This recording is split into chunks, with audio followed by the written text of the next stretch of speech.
कबीर परमात्मा के अपने आप उदाहरण देकर कहते हैं कि कबीरा वैद बुलाइया पकड़ के देखी बाँ, और वैद न वेद न जाने ही मेरा करक कलेजे माँ। कहते हैं डॉक्टर बुलाया, डॉक्टर ने नाड़ी देखी, बाँ पकड़ के, पहले ये थे थर्मामीटर हाथ से देखा करते हैं, और वैद कहता है इसका कोई बीमारी नहीं, और रोज सूखते आवे। कहते हैं कबीरा वैद बुलाइया पकड़ के देखी बाँ, और वैद न वेदन जाने ही मेरा करक कलेजे माँ।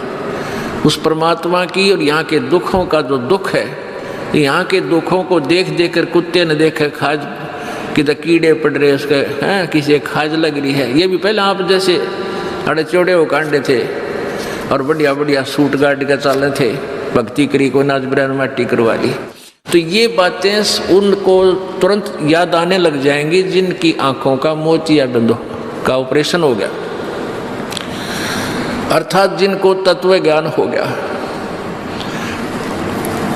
अब तो हम देखते हैं कुत्ते हैं, गधे हैं, सुअर हैं, बैल है, जोड़ रखा गाड़ी में, भर रखा सामान, चलता नहीं था, दे लट्ठा गद्दा है गधोरी उस पर। तो हमने सोचा ये तो ऐसे बनते रहेंगे और हम ऐसे ही मनुष्य बने रहेंगे। काल ने ऐसी बुद्धि भ्रष्ट कर रखी हमारी, क्योंकि ज्ञान है नहीं। ज्ञान हो तो हम ये नहीं सोच सकते, क्योंकि यहाँ तो प्रत्येक प्राणी का अपना किया कर्म इसको मिलेगा। आज मनुष्य है, भक्ति ठीक की नहीं तो अगली योनियों अन्य प्राणियों की योनियों में जाएगा ही जाएगा।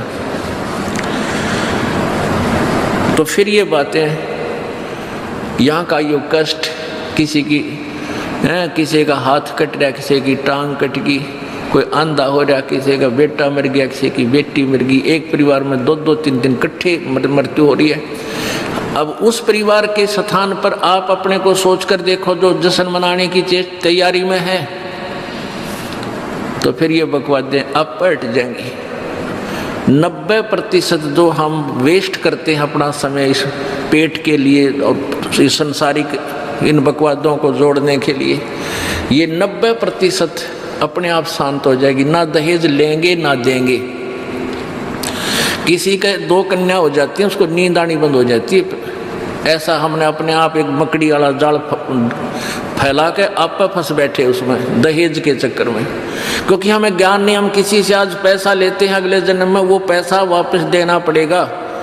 किसी ने मान ले किसी को दबाव देकर दहेज का पैसा ले लिया, या वैसे 2 नंबर के काम करते ले लिया, लेकर दिया नहीं, अगले जन्म में वो पूरा करना पड़ेगा। किसी का गधा बन कर देना पड़ेगा, किसी का भैंस बन कर देना पड़ेगा, और या फिर अगले जन्म में वो दामाद बन कर ले जाएगा जिसको आज तुम दामाद बन कर ले रहे हो। तो इस पंगे में अनजान व्यक्ति दिया करे। परमात्मा ने जो आपको देना है वही देना है, आपके प्रारब्ध में लिख रखा है। उसमें आप अगर फेरबदल करने की चेष्टा करोगे दूना दुख उठाओगे। फेरबदल भी परमात्मा ही कर सकता है। शास्त्र विद अनुसार साधना करने से आपके भाग्य में ना होगा वो पुण्य, और परमात्मा करवा कर या अपने कोटे से देकर आपको यहाँ होटल वाली सुविधाएं अवश्य देगा, पर अधिक नहीं मांगनी चाहिए। तो ऐसे नानक साहब जी से किसी ने प्रश्न किया, क्योंकि नए नए भक्त बहुत जाते रहते हैं। कहते हैं हे गुरुदेव, हे परमात्मा, आप हमें कभी खुश नजर नहीं आते, आप खोए खोए से रहते हो। तो नानक साहब जी कहते हैं भाई क्या बताऊं। कहते हैं ना जाने काल की कर डारे, और किस विध ढल जा पासावे, और जिनाते सरते मौत खुड़क दी उनानू केड़ा हासावे। कि 1 सेकंड का पता नहीं यहाँ के बिजली गिर जा और कहाँ गिर जा। जैसे सन 2000 की बात है, पूरा भारतवर्ष गणतंत्र दिवस 26 जनवरी मना रहा था। उधर से गुजरात के अंदर एक जबरदस्त भूकंप आ गया। लाखों व्यक्ति अपने ही मकानों के नीचे जो 3-3, 4-4 मंजिल के सारा जीवन पीढ़ी 2 पीढ़ी लाख का बनाकर उसमें जश्न मना रहे थे, उन्हीं के नीचे दब के और लाखों व्यक्ति मर गए। सुबह सुबह का समय, छुट्टी का दिन, और सारे घर में सेट थे। काल ने किसा दाव लगाया। तो यहाँ परमात्मा कहते तुम तो बालक हो, बालक कति डरते नहीं जरा से भी। डर जब हो जब आपको ज्ञान हो, और ज्ञान हो सत्संग से। सत्संग मान का समय नहीं कि तो और बकवाद हो रही हो, देख लो दुनिया इकट्ठी हो जा। और यहाँ कितने भक्त आप आते हैं, जो आप आते हो बहुत महान और पुण्य आत्मा है, उनके पिछले संस्कार इतने ज़बरदस्त हैं कि उनको प्रेरित करके लाते हैं, परमात्मा की रजा होती है उनके ऊपर। तो क्या बताते हैं, न जाने काल की कर डारे और किस विध ढल जा पासावे, और जिना ते सरते मौत खुड़क दी उन्होंने केड़ा हासावे। अब फिर पूछते हैं क्या प्रभु आप सदा ऐसे ही रहते हो? प्रश्न किया किसी ने नानक जी से। नानक साहब ने कहा कि भाई मुझे भी खुशी होती है, लेकिन वो खुशी हम ऐसे प्रकट नहीं करते जैसे अनजान लोग करते हैं, नाचे कूदो या हा हा हा दांदरे काटे। नहीं, अंदर ही होता रहता हमारे जो कुछ होता है। कहते हैं साध मिले साड़ी शादी होंदी, साध मिले साड़ा शादी होंदी, और विछड़ जा दिलगिरी वे, अखदे नानक सुनो जहाना मुश्किल हाल फकीरी वे। कि तुम भक्तजन जब आते हो मेरे पास सत्संग सुनने के लिए, और जो उपदेश ले चुके हैं, और फिर वो सारे के सारे रह कर मेरे पास आ रहे हैं, तो मुझे बहुत खुशी होती है। उस दिन हमारे विवाह होता है, शादी होती है, समागम होता है, चहल पहल होती है। और जब तुम चले जाते हो, विछड़ जा दिलगिरी वे, तुम चले जाते हो जब मुझे दुख होता है। क्यों होता है कि तुम काल के उसमें पहुँच चले जाते हो, क्योंकि भक्त कम होते हैं और काल प्रेरित व्यक्ति ज़्यादा होते हैं।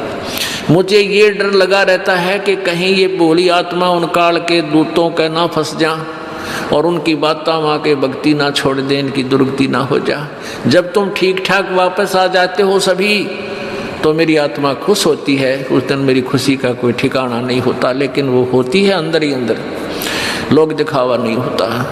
साध मिले साड़ शादी होंदी, और विछड़ जा दिलगिरी वे, अखदे नानक सुनो जहाना मुश्किल हाल फकीरी वे। भाई कहते हैं भक्ति करना बहुत मुश्किल है। मुश्किल इन काल के दूता ने बना दी, जनता ज्ञानहीन कर दी। जो भक्ति नहीं करते वो तो सीधे काल के जाल में है ही। जो भक्ति करने की चेष्टा करते हैं तो किसी का तो पति लाठी ठाए पाओगा, तो उसके पति ने कोई और इंजेक्शन ला जाएगा। यो क्यों होया भाई, हम भी तो नाम ले रहे हैं, हम वहाँ जाते हैं, हम तो 6 महीने साल में कभी कभी जाते हैं, और आप कहते हैं 10वें दिन भाग लेते हैं। तो भगत ने नाम ना ले रखा तो वो परेशानी पैदा करेगा ही करेगा। किसी की पत्नी ने नाम नहीं ले रखा, भगत ने ले रखा है, तो वह सींग पिनाए पावेगी। किसी के कहने सुनते जानते क्या सुनी घर में होगी।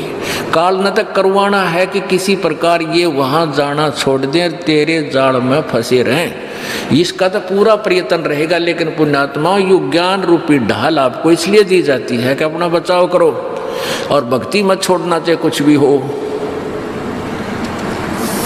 आप पुण्यात्माओं अपने घर के काम में, ठीक है, पति पत्नी बच्चे सब कोई कार्य करना है तो सब मिलकर सलाह बनाकर कर लें, बहुत अच्छा होता है। उसमें कोई हानि लाभ भी हो जाती है तो विशेष दुख नहीं होता। उसमें अवश्य राय एक दूसरे की लेकर काम कर लेना चाहिए। और जब आता आत्म कल्याण का समय, उसमें किसी की राय की आवश्यकता नहीं। मान लीजिए आपने नाम लेना है और आपका पति नाट्य है, तो नाट्य जाएगा। ये अपने जीवन का सौदा तुमने खुद सोचना होगा, इसमें किसी की राय की आवश्यकता नहीं।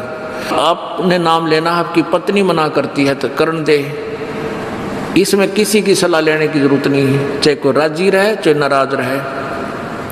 यदि मीराबाई उस समय ये सोचती कि तेरी माँ क्या कहेगी, तेरे पिता क्या कहेगा, ये समाज क्या कहेगा, तो मंदिरों में जाती है। क्योंकि उस समय ठाकुर समाज अपनी बहन बेटियों को घर से नहीं निकलने देते थे, पर्दों में रखते थे। लेकिन मीराबाई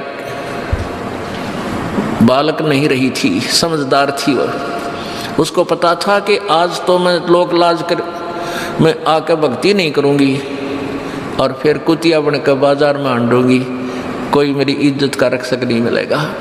तो ये ज्ञान से ही ऐसी दृढ़ता आती है। संघर्ष किया और सफल हुई, क्योंकि मालिक के नाम पर जो संघर्ष करते हैं, सच्चे दिल से, हृदय से, उनकी परमात्मा मदद किया करता है। ये पिछले इतिहास देख लो। क्या बताते हैं? मात पिता सुत स्त्री आलस बंधु कान, संत दर्श को जब चले ये अटकावे आण। मात पिता सुत पुत्र को कहते हैं। स्त्री, जैसे कोई बालक हैं 15, 16, 10 वर्ष के, वो माता पिता के अधीन होते हैं। और बच्चे का समझ में आ गई और माता पिता मना करते हैं तो उनके अधीन है वो। और बच्चे जवान हो गए, बूढ़ा बुढ़िया का समझ में आ गई, फिर वो बालक बाधा करेंगे, वो रोकते टोकते हैं, तीसरा दिन चल पड़ते हो, किराया कितने डावा फलाना है, यानी कुछ ना कुछ बाधा कर सकते हैं। किसी का पति बाधा कर सकता है, किसी की पत्नी बाधा कर सकती है जब भक्ति की तरफ अग्रसर होता है या सत्संग में आने की तैयारी करता है। या फिर आलस बंधु कान, आलस माने आप ढीले गोडे छोड़ दे, फिर देखांगे इबका नहीं जाता, सर्दी घनी है, गर्मी घनी है। और या बंधु कान, लोक लाज, इनके कारण ये है भक्ति में बाधक। अब क्या बताते हैं परमात्मा? मात पिता सुत स्त्री आलस बंधु कान, संत दर्श को जब चले ये अटकावे आण। इनका अटकाया अटके नहीं, और संत दर्श को जाए कह कबीर सो संत है आवागमन नसावे। इनका अटकाया अटके नहीं, और संत दर्श को जाए यानी सत्संग में अवश्य जावे, कह कबीर सो संत है आवागमन नसाए, उसका कल्याण होगा। आज मीराबाई जी का कितनी श्रद्धा और आदर के साथ नाम लिया जाता है। और यदि वो उसी तरह की क्रियाएं करती जो उस समय की बहन बेटियां लोक लाज में फंस का अपना जीवन बर्बाद करगी, आज वो कुतिया बनी आंडे। परमात्मा कहते हैं नकबे सर नकबे बनी वह पैर थी हार हमेल, और सुंदरी से वह कुतिया बनी सुन साहिब के खेल।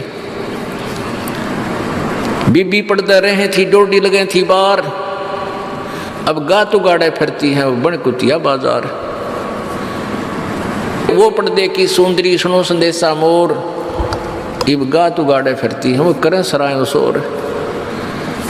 अब जो डोडी पर्दे जिनका लग गया करते, पर्दे में रहा करती थी, जो अपने आप को उच्च घरों की बेटियां बहू कहा करती थी, उनका सत्संग की छीट लगी, नहीं करते बाहर निकली, नहीं पूर्व जन्म की पुण्यात्मा थी, उनको कोई रानी बन गई, कोई महारानी बन गई, कोई अच्छे घर में इस मायाधारी मस्करिया का जन्म हो गया। और वो भगवान से दूर रहने के कारण फिर अगले जन्म में कुतिया की योनि पाती है। तब तो पर्दों में रहती थी, उंगली भी ना दिखने देती, किसी बाहर कहीं हमारी बेइज्जती ना हो जा, मेरी पत्नी जो है सत्संग में चलेगी तो इज्जत का नाश हो जाएगा, और वह इज्जत फिर गाड़ी अंडा है कुतिया बनकर। कहते नकबे सर नकबा बनी पैर थी हार हमेल, 1-1 लाख के गहने पहरा करती, आज वो सुंदरी से कुतिया बनी देख साहिब के खेल। तो पुण्यात्मा ये इन बातों से डर लगना चाहिए। इन बातों से डर लगने लगेगा, मालिक में रुचि बनेगी और भजन करने को दिल करेगा। और ये लोग दिखावा जो ड्रामा है, नाचा कूदी, ये बकवाद मन में आवे को नहीं, ये कहने की आवश्यकता नहीं पड़े। दास ने कैसा मत करियो, हाँ कहना तो पड़ता है एक बार बालक को, कुछ दिनों के बाद फिर आपकी रुचि ना बढ़े। इतना तो इस दास को विश्वास हो गया है कि परमात्मा के बच्चे भगवान को पहचानने लग गए, क्योंकि अब शिक्षित समाज है। आपको नाम दिया जाता है, नाम देने से पहले सब नियमों से परिचित कराया जाता है। और हमने ये पुस्तक बनाई है भक्ति सौदागर को संदेश, इसके प्रथम अध्याय में ही हमने नियमों का पूरा विस्तार से विवरण दिया है कि कोई भी पुण्यात्मा इस आश्रम की तरफ आएगा तो पहले तैयार होकर आवे। पहले क्या होता था कि भक्तजन समझाते थे नाम ले लो तुम्हारा कल्याण हो जाएगा, बड़े सुख होते हैं, यहाँ आ जाते थे उपदेश लेने। और यहाँ आकर के यहाँ पर उनको लिस्ट दिखाते थे, ये नियम निभाने हैं, तो बात जाते थे कि नहीं हमारा भी ये नियम नहीं नंबर। क्योंकि वो उल्टे रंग में रंगे हुए वो सारे। तो अब उनको पहले ये लिख कर दे दिया कि तुम तैयार होकर आ जाना, तुम्हारा मन मानने तो आना, क्योंकि कल्याण होगा इस मर्यादा में रहने से। तो अब ये दास देख रहा है कि अब कितना डर लगता है बहन बेटी भाइयों को, बच्चों को। अब वो कहीं, क्योंकि समाज हमारा जो है सारा का सारा समाज काल प्रेरित है, उन्हीं क्रियाओं को कर रहा है जो ना करने वाली होती हैं। और हमारा भक्त एक घर में एक व्यक्ति ने नाम ले लिया और 5-6 व्यक्ति वो सारे शास्त्र विरुद्ध साधक हैं, तो उनके साथ संघर्ष बनता है बेचारे का जा करके। फिर भी वो इतना दृढ़ है, डरता है, आकर पूछता है जी मेरे पे ऐसी गलती होगी, मेरा नाम तो खंडनी हो गया, आगे से नहीं करूँगा। तो कहने का भाव ये है कि पहचानने लग गए तुम परमात्मा को और संघर्ष करना सीख गए, आप सफल होगे, देख लेना एक दिन। ये नाखून पालिश लगाते हैं, होठों पर इसी बूंदी शक्ल बना लेते हैं, लाल वो लगा कर लिपस्टिक, इतना बेहुदी शक्ल बन जाती है। कहते हैं अब ऐसी मर्यादा बन गई, बहन बेटियां कहते हैं कि हम ऑफिस में जाते हैं तो ये लिपस्टिक वगैरह नहीं लगाते, नेल पेंट नहीं लगाते, तो क्या कहते हैं उस दूसरे कि तुम्हारे घर में कोई मर गया क्या? अरे थारा गजब भैया, ये बकवाद करने तो सारे जी जाओगे तुम, अकल खत्म होगी। यानी एक मर्यादा बन गई, जो ऐसे उल्टे काम ना करे उसने हे समझन लागे। निरंजन धन तेरा दरबार जहाँ तनिक नहीं न्याय विचार, सारे उल्टे काम में राजी रहे। लेकिन हमारी बेटियां अब संघर्ष करती हैं कि हाँ उनको ज्ञान हो गया, वो तो बालक हैं, कुछ भी कह सकती हैं। तो अब हम सबको बताते हैं ये ऐसा नहीं करना, क्योंकि पहले हमारा ज्ञान गाँव में ज़्यादा चला था। इस दास ने गाँव में जाकर प्रचार किया, तो वहाँ तो ये था को ना लिपस्टिक का फंड था, ना कोई नाखून पालिश लाया करती, मेहंदी मुंदी ला लेती, तो यार वो भी मना कर दिया हमने, समझा दिया कि इसका कोई फ़ायदा नहीं है, अपना भक्ति करो। तो वो तो सब एक साधारण सी बात ही छोड़ छाड़ दी। अब शहरों में फैल गया परमात्मा का जो ज्ञान है। अब शहरों से जो बेटियां आती हैं वो सारे तो नाखुना नीचे बुरे हालत सनाए पाओगी। और इधर बिहार में तो और बेगन हो रहा कति बुढ़ी बालक सारे लाल ये नाखुना न कति न कुसुती तरह पेंट करके लाओगे, न चमकान दे। अब इनको समझाना पड़ता है कि ये नहीं करोगे तो मान जाते हैं कि नहीं आगे नहीं करेंगे हम, तो इनकी आवश्यकता भी क्या है? भगवान ने तो कितने सुंदर नाखून पहले बना के दे रखे, इन पर क्या फायदा और बकवाद करने की। तो मालिक ने जो अंग दे रखे हैं वो बहुत अच्छे बना के दे रखे हैं, इसमें हमको फेरबदल करें, ये हमारी वो लोग दिखावा मेकअप है, इसकी हमें आवश्यकता नहीं। अब तो हम आपको बता रहे हैं, समझा रहे हैं पहली बार, फिर आप पर सियाने हो जाओगे, आपकी अब पर रुचि ना करे। जैसे नानक साहब कहते हैं, ना जाने काल की कर डारे किस विध डल जा पासा वे, जिना के सरते मौत खड़क दी उन्होंने के डांसा वे। अब प्रसंग था कि साध मिले साड़ी शादी होंगी और भी छड़ जा दिलगिरी वे, अख दे नानक सुनो जहाना ये मुश्किल हाल फकीरी वे। तो नानक साहब क्या बताते थे कि तुम जाते हो यहाँ से सत्संग सुनकर, और वहाँ आप ऐसे समाज में जाते हो जो सब काल प्रेरित होकर के वो साधनाएं, वो क्रियाएं, वो ड्रामाबाजी करता है, जिससे मुझे डर लगा रहता है कि कहीं आपकी क्रियाएं भंग ना हो जाएं और आप काल के मुंह में चले जाओ। जब तुम वापस आ जाते हो तो मुझे बहुत खुशी होती है कि परमात्मा के बच्चे काल के जाल से बचे हुए, तो उस दिन खुश होता हूँ मैं। और तुम चले जाते हो तो मेरी एक तो वो ज्ञान कि यहाँ काल का लोक है, ना जाने कब जाना पड़ जावे, इस कारण से डर से अपनी भक्ति करता रहता हूँ। और एक तुम्हारी भी चिंता खाती रहती है कि कहीं काल के जाल में ये बालक फिर ना फंस जाएं।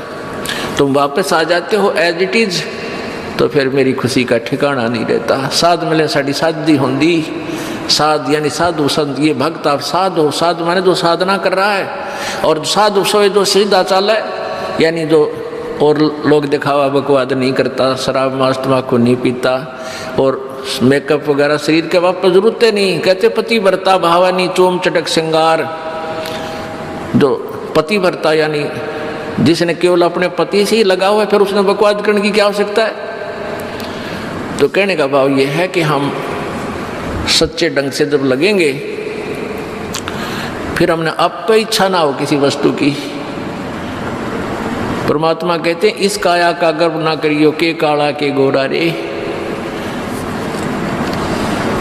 और बिना भजन इसका कुछ काम ना आवे, चाहे एतर छड़को चारों ओरा रे। ये शरीर क्या है, ये गोरा दिखा है चाहे काला किसी का, इसने थोड़ा सा छोल के देख लो, एक जैसा कोबाड़ सब में भरा पड़ा है। ये ऊपर पालिश का फर्क रखे, अरे इससे नाम अच्छा बूढ़ा मान लेते हैं। नहीं, ये चाहे काला है चाहे टेढ़ा बेढ़ा है, चाहे किसा बूढ़ा काना लंगड़ा है, इसमें जब भक्ति कर गया वो सफल है, और इस मेकअप में लग गया रहा वो असफल है, चाहे वो कितना सुंदर दिखता हो। तो पुण्यात्मा परमात्मा कहते ये मिट्टी है, इस मिट्टी से हमने लाभ उठाना है, इसे सोना बनाना है, भक्ति रूपी धन कमाना है, तो इसी से कमाया जाएगा। अब प्रसंग है कि झूठे सुख को सुख कहे, ये मान रहा मन मोद, ये सकल चबीना काल का, कुछ मुख में कुछ गोदी। अब परमात्मा आप बताओ, मैं आकर के बोली आत्माओं हमें जगा रही है, हमने काल के कुएं की भांग पी रखी है, यहाँ की मान बढ़ाई और इस माया की। कबीर परमात्मा कहते हैं, कबीर ये माया अटपटी या त्रिगुणमयी माया, ब्रह्मा विष्णु महेश के द्वारा जो हमारे अंदर प्रेरणा कर रखी है, त्रिगुणमयी माया के विषय बता रहे हैं। कबीर ये माया अटपटी, सब घट आण अड़ी, किस किस को समझाऊं, ये तो कुएं भांग पड़ी। अब किस किस ने समझावा, सब एक तरह की भांग पी के एक जैसे विचार, एक जैसे बोल, एक जैसा ज्ञान इन्होंने ग्रहण किया हुआ है, और ये दास सच्चा ज्ञान सुनाता है, इसका विरोध करते हैं, इसको जल्दी समझ नहीं पाते, क्योंकि इनको इस माया रूपी और अज्ञान रूपी भांग का नशा हो रहा है। तो परमात्मा कहते हैं, कबीर ये माया अटपटी, सब घट आण अड़ी, और किस किस न समझाऊं, या तो कुएं भांग पड़ी, यानी सब ने एक जैसा ही ज्ञान ग्रहण करा, खैर सबके एक जैसे विचार हैं। अब झूठा सुख कौन सा है,